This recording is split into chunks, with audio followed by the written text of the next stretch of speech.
is Kaushik Shah, and my role at SAFAL Group mainly is around governance now.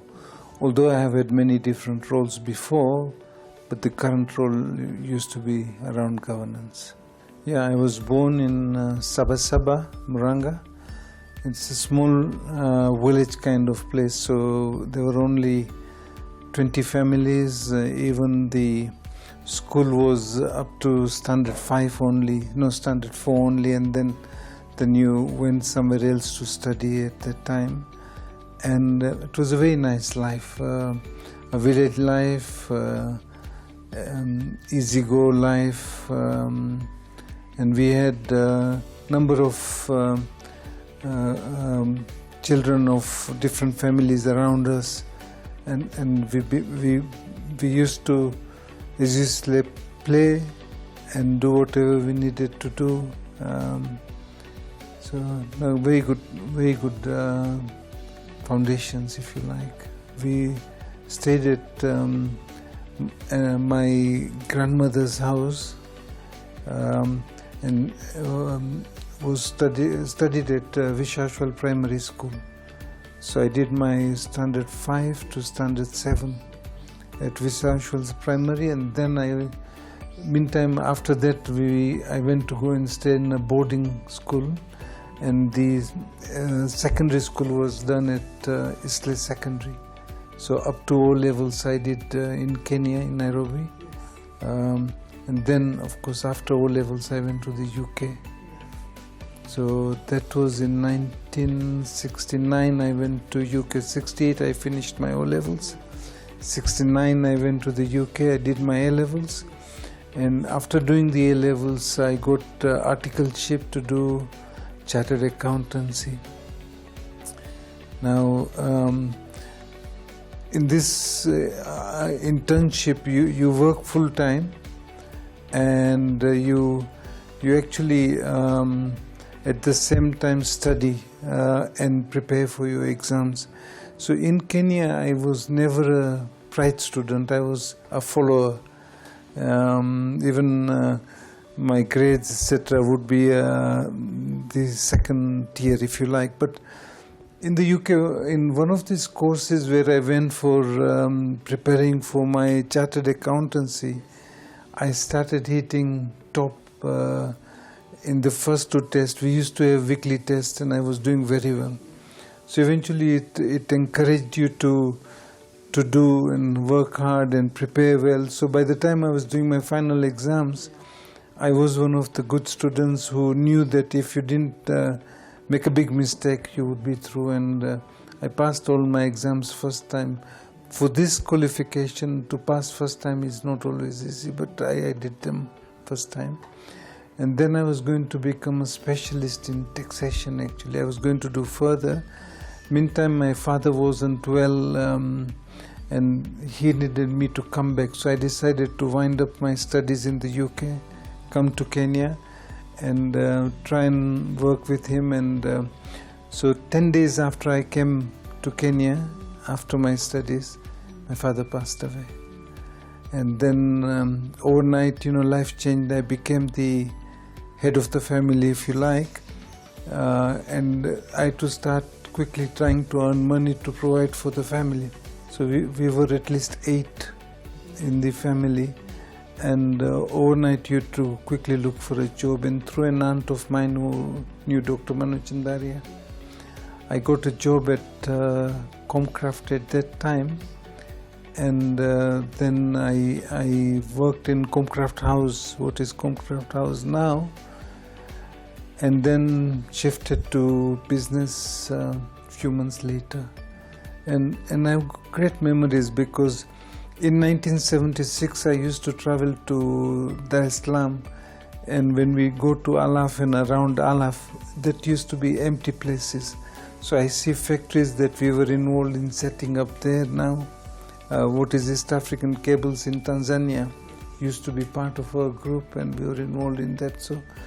So started at the deep end quite early, and continued to make good progress.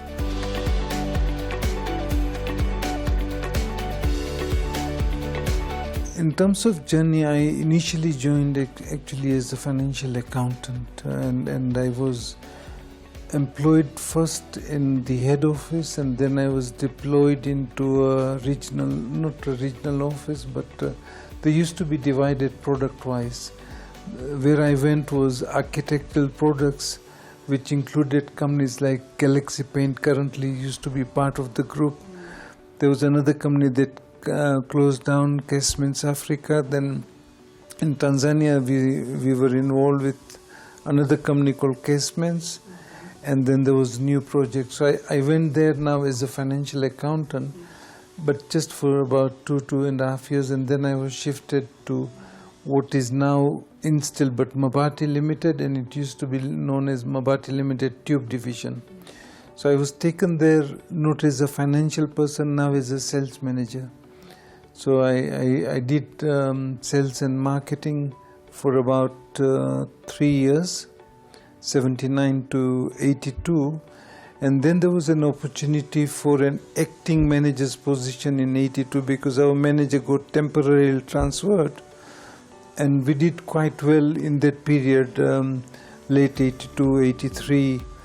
And when the opportunity came, my boss, who was Kaushik Shah at that time, tried to promote to me as a full-time general manager because the other fellow who had gone temporary went permanently to another company in the group. So I was, let's say, proposed to be promoted as a general manager effective 1st of January 1984. At that time, our chairman, Dr. Manu, believed that you were only good to be a manager if you were over 40, otherwise you don't have experience. And my supporters, Kaushik Shah, my immediate boss, and Sunil Chandaria were keeping on saying, okay, look, what do you want? As long as the company's performance, we are getting the results, we are doing everything that we are asking the company to do. So what do you need? So eventually I was promoted, backdated in August 84, but from 1st of January 84. And then I was in charge of Instill, but of course I was in charge of Instill from August 82. So I continued being in charge of Instill up to 1990. And in between we became market leaders. We had a fantastic team, we did very well. And we kept on doing good things basically. Then I was actually in 1990, April, I was actually supposed to move to Mabati as the general manager. Now this position was in Mombasa, Mariakani, but Lata fell very sick. Then I had reason to decline that. And instead of going to Mabati, I was taken to the group office where there was a group general manager at that time, and I was taken as one of the assistants. We were two of them. So that I did between 1990 and 96 beginning. In 96, and at that time, one of the companies we did supervise was Mabati, then Instill, Signode used to be part of the group, and there were one or two other companies. In 1996, April, I was then promoted to become the group general manager. So the group that we were working with, our group general manager, got reorganized, and I was then given the charge of Mabati Rolling Mills Limited. There was this company, Ganshit Kenya Limited, was part of that. There was another company called Still Africa. There were three companies in that business, which currently now is Mabati Limited itself. But so at that time we had a location for Still Africa in Mombasa. We had the Mariakani office. We had Ganshit in Old Clough Road where Instill is now. Then we had the Kalakot line where you are based. We had an office in Mombasa. We had an office in Nairobi town. And the main objective was to bring all the companies together, put up a big expansion. That was in 1997, 8, 9 period. to put up this big expansion, to consolidated operations. So what we did was to take the decisions on the the aluminium zinc coating line, where we make the Dumuzas now.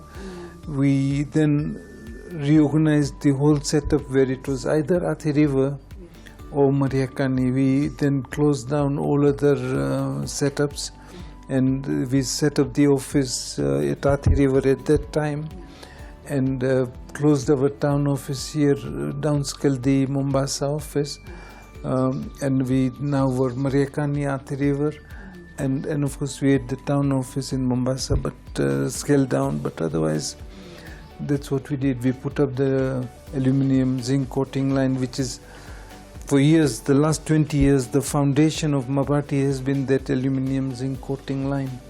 The decisions taken to set up that line was 10 years ahead of time. We were way ahead of time, and it's a fantastic thing that the group did. For that, of course, all the decision makers were important. The biggest promoter was Mr. Kaushik Shah, and families eventually supported, and we were able to put that up.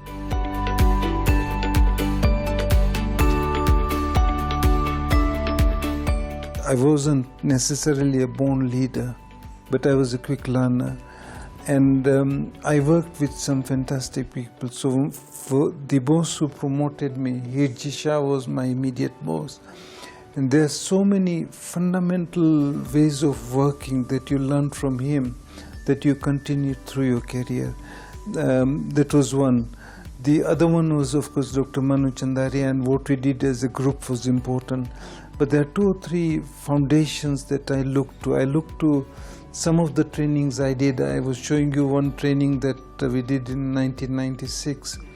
It was a 3-month MBA kind of course, but you learned so much that you went and implemented or did things. Then the other thing that happened is, in my earlier career, even before 96, I'd done a super marketing course. Again, it's a certificate I've got here. These 2 or 3 courses that I did one senior leadership course. The 3 or 4 things actually developed a mind with a more holistic management content. Then the other thing that happened with me is, although I was a qualified accountant, I was actually put at the deep end of sales and marketing. I got trained into marketing, because marketing, you still need the foundations of marketing. And I also became a good people's person, which I've always been. You see, I've always considered people as the foundation of organizations. That's what I managed to work around. So, and in my view, you become a good leader, a good general manager, if you have 1 or 2 strong areas. For me, the strong areas was, of course, the accounting side, which was my qualification. I became very good in sales marketing, and I became very good at human resource. So then, and if you've got good administrative capacity, coupled with that, then engineering, other things you pick up as you go along, and that was my strength. But if I was to give 2 reasons for development, one would be the training, 2 would be that the fact that from 2001 we participated in the Company of the Year awards, and those give you benchmarks. So what we found is, we were actually not even participating in 2001, but the Chandaria Foundation was a sponsor of the event from day one. So Mr. Kaushik Shah, who was one of the trustees there, our boss at that time, he said, why don't you, no, he wasn't our boss, but he said, why don't you go and participate? You'll learn something. 2001, we went and participated, and we go in there, and everybody else is winning awards. Mabati is winning nothing. We are looking at each other. And then suddenly we got the first award for best in financial management. Then we got another best in that particular. And at the end, we were the first runners-up of all the companies. So it was a fantastic achievement in 2001. But we then decided we would not participate every year. So we used to participate alternate years. And particularly in those years, 2001, 2003, 2005, we had some fantastic companies there, Citibank. We've beaten Safaricom in the Company of the Year awards. We've beaten some very, very good companies. Banks were there. Citibank used to be strong. Barclays had come in. And we've won Koya 4 times. And one of the things we did is, particularly from 2003, we used to benchmark. We used to get scores in different areas of management. And we would then try and improve in areas where we didn't do well. Soft skills was a problem. We were very good at the hard skills. We were good at accounting, selling, producing, but we were not that good in governance, not that strong in HR, not good in CSR. So all these areas we started giving focus, and we have had always good people. The art of having good teams is to recruit well, to coordinate people well, and that's what I think we did manage to do in those years.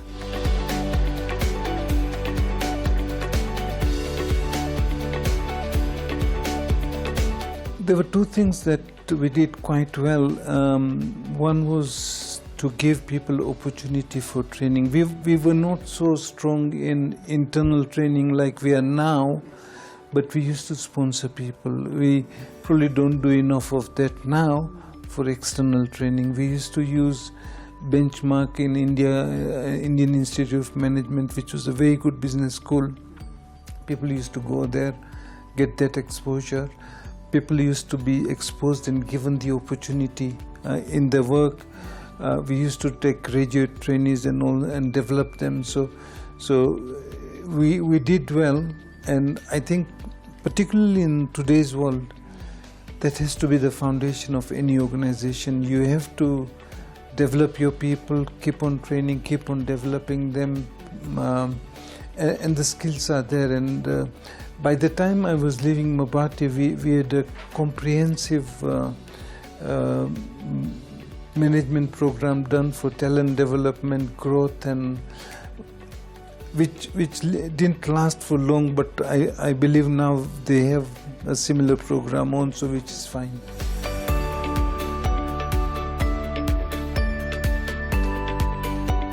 So in terms of taking part, if you become a member of a board, of a committee, of even social committees, if you like, you have to give time, you have to prepare well, and you need to participate well and give your best. So my strength basically was that I used to prepare well. I used to read all the papers. I had a reputation for detail. Some liked it, some didn't like. But particularly in boards, I think you have a role to be honest with yourself. So you have to challenge management, you have to encourage management. And I used to do that, and I was very, very fortunate. I got invited to become a board member of Standard Chartered Bank. Now that is a big honor to be called upon. So that experience was exceptional, because they are one of the more developed companies in terms of governance, in terms of how you conduct meetings. And it was, if there were 2 recognitions which are external in terms of being recognized, one of them was that. I was called one day in 2004.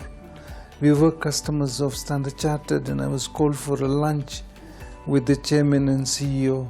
I knew the chairman because he used to be on our board of Mabati. So I go for lunch to the Norfolk. I thought it was a good lunch. And we were having lunch, we were talking of business, and I thought it was a customer discussion of business. And suddenly the CEO, who was a fantastic fellow, says, I want you to come, or we want you to come on the board of Standard Chartered. I said, look, I am employed. There's no way I can join your board. I need to take permission, and only then I can say yes or no. So then they said that, look, we've got the permission from your chair, we've got the permission from Central Bank of Kenya, we've got the permission from Standard Chartered PLC UK, so now what? So I said, okay, if that's your wish, I will join. So but to summarize, the experience on governance, of being a good board member, of understanding banking, that gave me a lot of opportunity. And then I was on the board for 14 years, which is a long period. Normally banks 6 years, 9 years, and Capital Markets Authority now doesn't even allow you to do more than, I think, 6 or 9 years. So I did 14 years, which was fantastic. So that was one. The other recognition was, of course, in the same year, maybe that was my best period, if you like. I was going to the office, and I'm reading a newspaper on a Sunday. It was 12th of December, and I see my name in the newspapers with a presidential award. So again, that shocked me. But what had happened is, and you've seen the article in our Mabati book, we had invited the government of Kenya to attend Kaizen briefing, understanding, and Mudawara was at that time the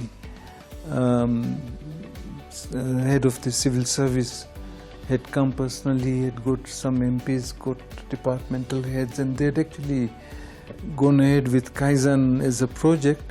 But at the end of that year, he remembered, he says, you fill in this form. So I didn't know what the form was. So when this came, I was a bit surprised. And later on, I got a letter from the Queen in the UK, because I was a British citizen at that time. They had to take permission to even give me that award. So the Queen of the UK had to approve the award to be given. So it was the other recognition which was very important. Yeah, I became a board member in 1999. I retired, was it this year? I've retired this year, and I've done some fantastic work there, because I used to, in addition to being the board member, I used to be the chair of the Tax and Trade Committee, which is the most important committee. For nearly 8 to 10 years I was the chair. Then later on I became chair of the Human Resource and Governance Committees. Now, the first one is, of course, mainly where our business interests are taken care of, the tax and trade, because that affects us as a business. But the Human Resource and the Governance Committees was internal CAM organization in terms of people and in terms of governance, and there I think I did contribute a lot, and they appreciated that also.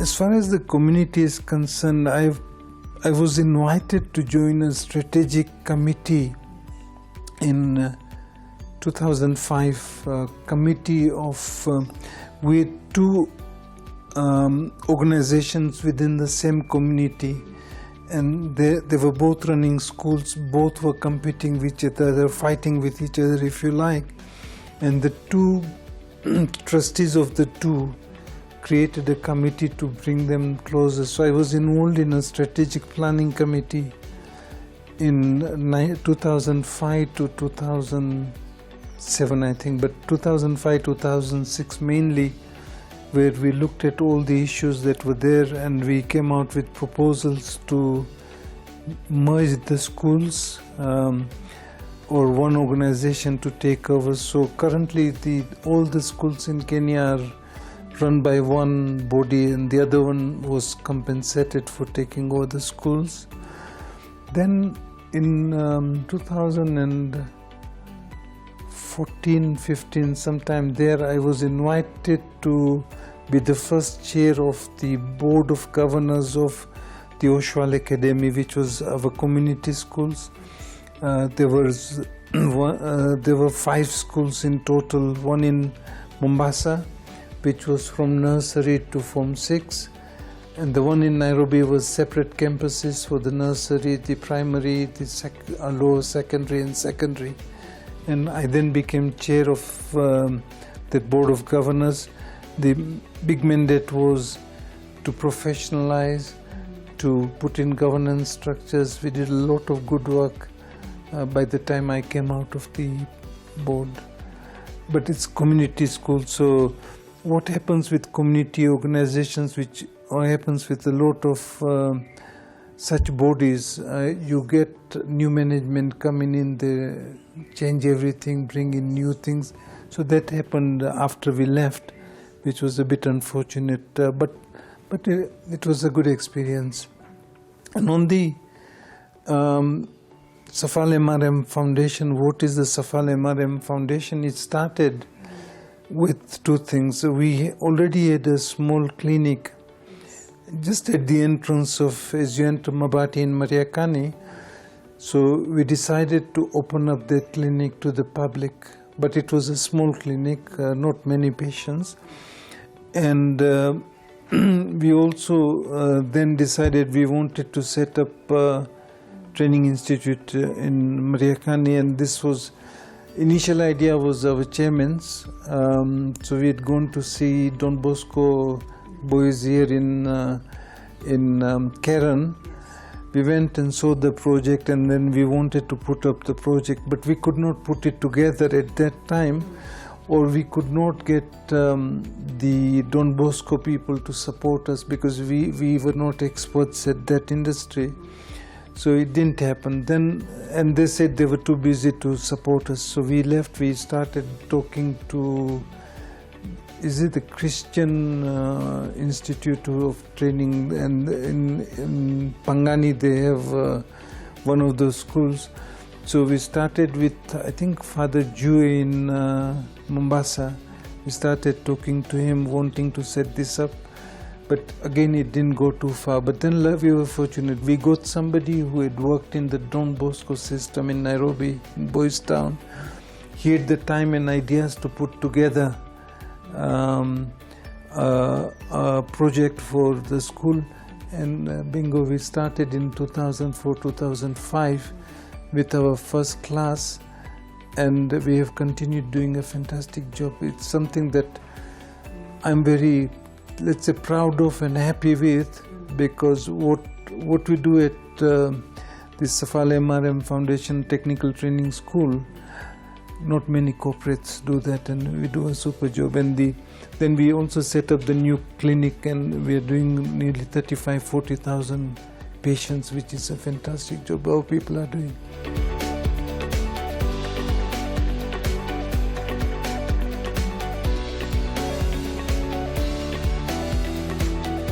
Quite often, you'll find the larger companies would have a process by they identify kind of board papers there, and then they look around and head on people, or sometimes use a recruitment agency. So, but in terms of external boards, it's one of those things. Internal boards, of course. Like if you look at our own companies, then there are policies within the organization which will decide whether you can become a board member.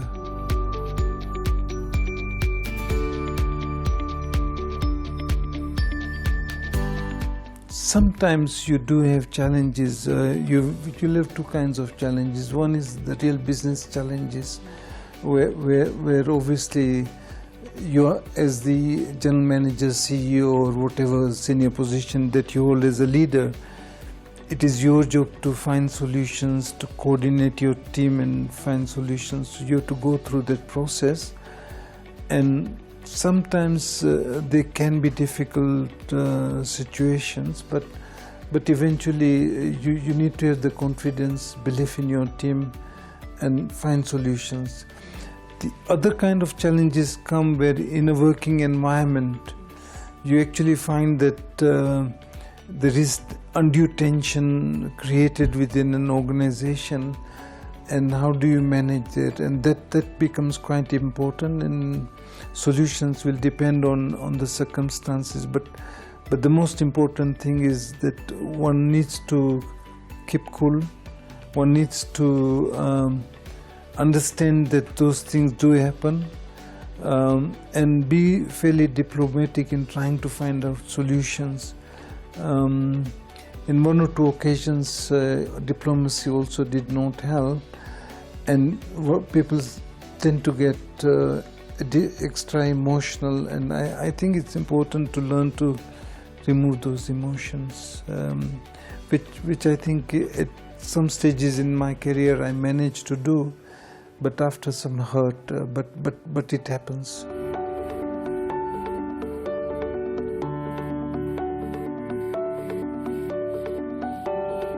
You see, in my view, competition is becoming quite severe, and the way to stay ahead is to make sure that you focus on value-added products, you focus on the higher value items, because in my view, if you try and compete at mass markets in a big way, you should be there, your product should be there, the best quality should be there, but your focus should be on value-added products, which is in our case starting with colored and going to the wider solutions of trusses, of building products, of structure. So in my view, that is where we need to make sure that we become fairly good at so marketing of value-added products, marketing of solutions, technical selling. These are areas where you will find that your competition will not find it so easy to beat you. And one of the foundations which we have always worked on is the best quality. Mabati, all the years I've been there, has always been known as top in quality.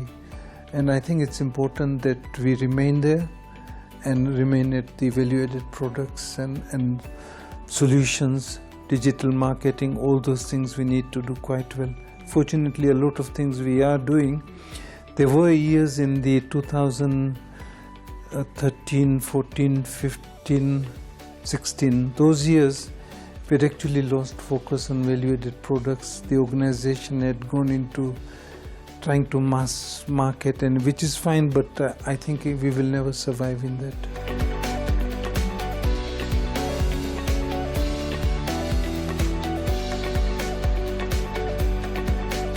Learn well.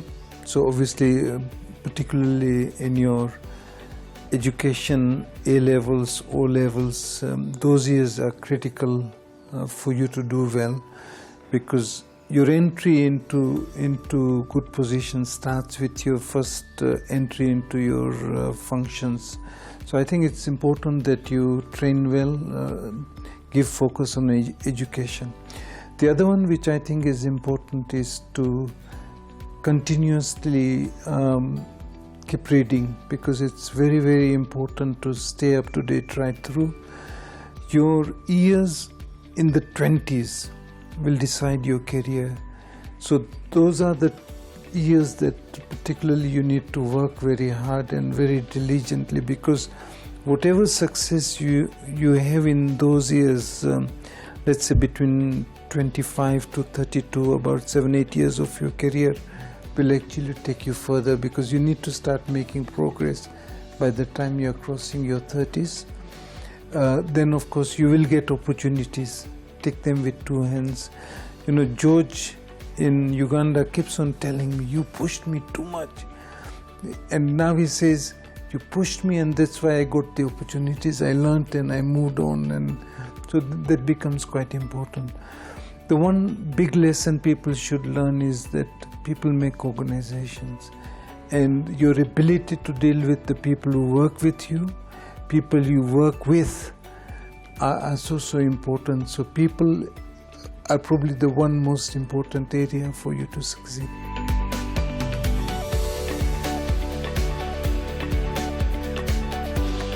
The most important thing is you need to put yourself in their shoes. If you don't understand their problems, you will never understand how they are feeling.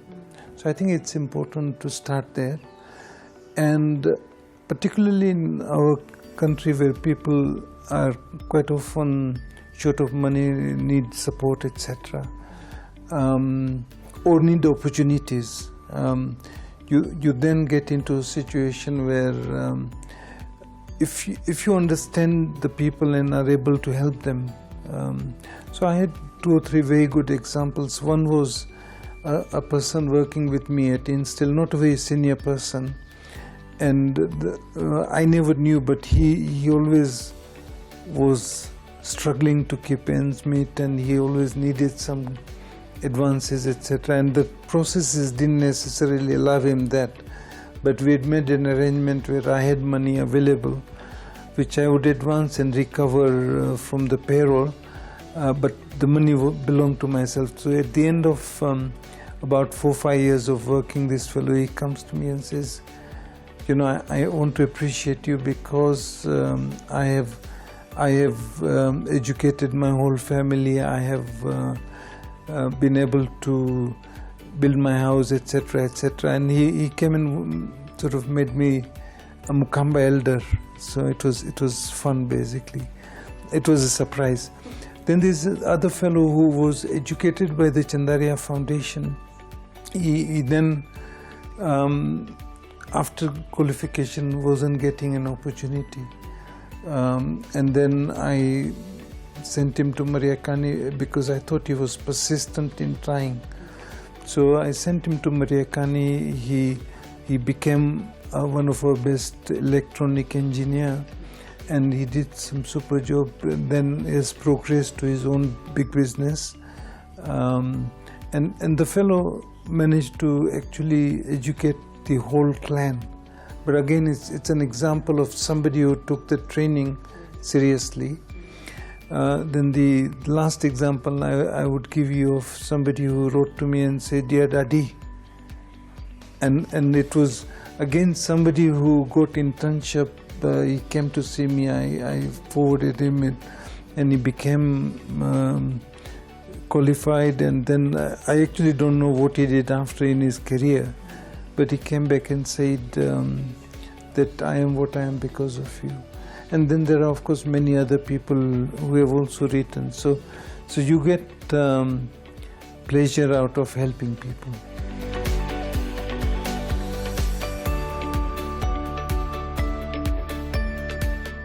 I would have probably done well with family business. In fact, in my time, and because I had that experience of working with 2 very good family business families, the Shah family and the Chandaria family are good family businesses.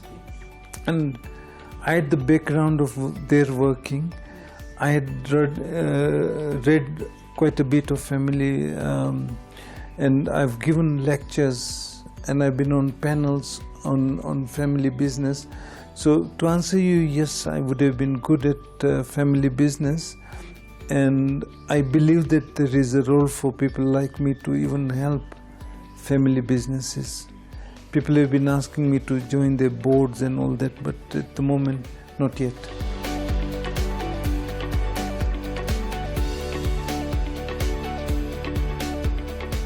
The next 2 years will be continuing to do what I am doing with the Bouchard assignment, which involves the SAFAL Group, but also involves the Bahari Group, and involves 1 or 2 other things that I'm doing. I'm doing the pension for the staff. I'm trustee there.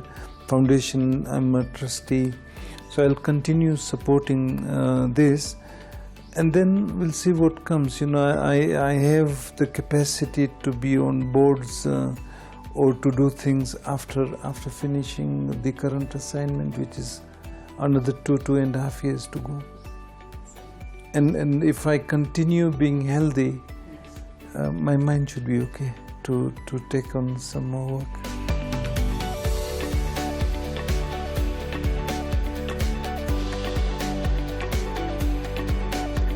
The most important position that I held was actually in 2005. In 2005, SAFAL Group was formed. The SAFAL Group, although companies are old, the group was launched in 2005. and our first structure was geographical. And if you go to the training that I did on governance, in that there was, so I was appointed as the regional CEO of SAFAL Group, Horn of Africa region. So my responsibilities was all the companies in Kenya and north of Kenya. So I was involved on the as CEO of Mabati, Instill. At that time, we set up SBS, and then we had set up Ethiopian Steel was operating. I was CEO there, or I was the head. We had set up a business in Djibouti. I had put up a person in Khartoum. Of course, we decided not to go there. So that has been a very important period. That was the most senior position I had, and of the group, we were very successful. We used to do well across countries. We were able to implement quite a bit of the new management ways across these companies.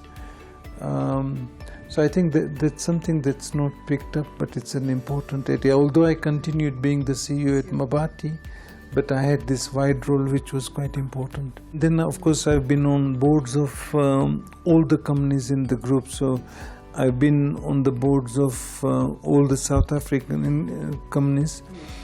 I'm currently also on all the boards in South Africa. I chair, other than SAFAL Steel, all the other companies I chair. So, and then I chair our company in Tanzania. I've been on the board of Mabati for I think more than 25 years now. I've been previously on the boards of Ethiopia, Uganda, Rwanda, Burundi. I'm on the board of our company in Malawi. So I have had that exposure of all the countries, and as you go around boards in those countries, you start understanding the dynamics of different countries, the way countries work.